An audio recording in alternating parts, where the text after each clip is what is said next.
पाकिस्तान में इमरान की सरकार का जाना लगभग तय। कल इमरान ने अपने भाषण में लिया पीएम मोदी का नाम, अमेरिका को बताया हालातों का जिम्मेदार। भगवंत मान ने चुनाव जीतने के बाद पंजाब के लोगों को दिया झटका। नए टैरिफ में नहीं है 300 यूनिट बिजली फ्री करने का जिक्र।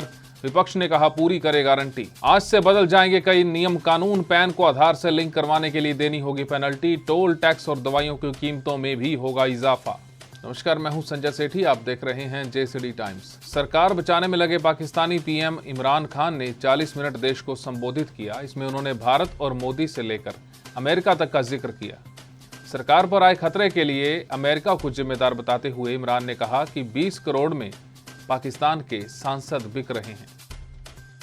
भारत में 10 रुपए में मिलने वाली चाय का एक कप पड़ोसी देश श्रीलंका में 100 रुपए में मिल रहा है। ब्रेड का एक पैकेट 150 रुपए में। यह देश आजादी के बाद से अब तक का सबसे गंभीर आर्थिक संकट झेल रहा है। महंगाई दर श्रीलंका में 17% के पार है। चीन के शंघाई में 1 करोड़ से ज्यादा लोग बंदिशों में जिंदगी जी रहे हैं। कोरोना की वजह से लगे सख्त लॉकडाउन ने उन्हें घरों तक समेट दिया। संक्रमण रोकने के लिए सरकार ने यहां 2 फेज में लॉकडाउन लगाया था।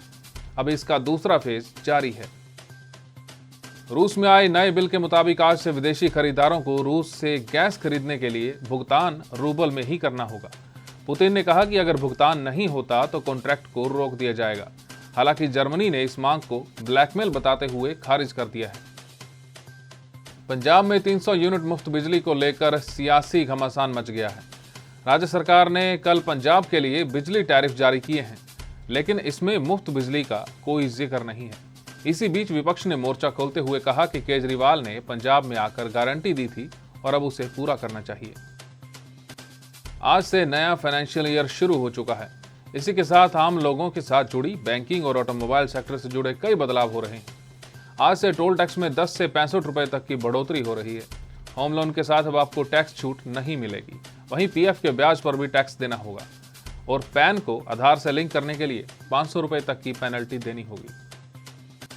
दिल्ली की अल्ट्रा रनर सूफिया खान, जिन्होंने भारत के सबसे बड़े क्वाड्रिलेटरल हाईवे 6000 किलोमीटर के सफर को सबसे तेज यानी कि 110 दिन में पूरा करके गिनीज वर्ल्ड रिकॉर्ड अपने नाम किया है।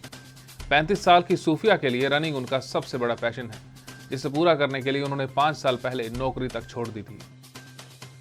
धरती का स्वर्ग कहा जाने वाला कश्मीर अब पर्यावरण में बदलाव से जूझ रहा है।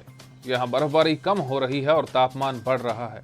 इससे जहां पानी का संकट खड़ा होने के आसार हैं, वहीं घाटी की पहचान रही सेब की फसल पर भी खतरा मंडरा रहा है। अब बात आज के इतिहास की। हर साल 1 अप्रैल को अप्रैल फूल दिवस मनाया जाता है। इसकी शुरुआत कब हुई, एक रहस्य है। लोग एक दूसरे के साथ शरारत करते हैं और अंत में अप्रैल फूल बनाया कहकर खुद ही बता भी देते हैं। ये एक शरारत थी। अप्रैल फूल को जनता तक पहुंचाने में कई ब्रांड्स और मीडिया भी पीछे नहीं है। भारत में तो 1964 में अप्रैल फूल नाम से फिल्म तक बन गई। कुछ इतिहासकारों के मुताबिक अप्रैल फूल की शुरुआत 1582 में हुई थी। फ्रांस में जूलियन कैलेंडर की जगह ग्रिगोरियन कैलेंडर अपनाया गया था। जूलियन कैलेंडर में हिंदू नववर्ष की तरह मार्च के अंत यानी कि अप्रैल की शुरुआत में साल शुरू होता था। यानी 1 अप्रैल के आसपास ग्रेगोरियन कैलेंडर यानी कि जनवरी से दिसंबर, जिन लोगों को कैलेंडर बदलने की जानकारी देरी से पहुंची, वो मार्च के आखिरी हफ्ते में 1 अप्रैल तक नव वर्ष मनाते रहे और इसी वजह से उन पर खूब चुटकुले भी बने। उनका मजाक उड़ाया गया, उन्हें अप्रैल फूल कहा गया। बस यहीं से पूरी दुनिया में अप्रैल फूल बनाने का दौर शुरू हो गया था।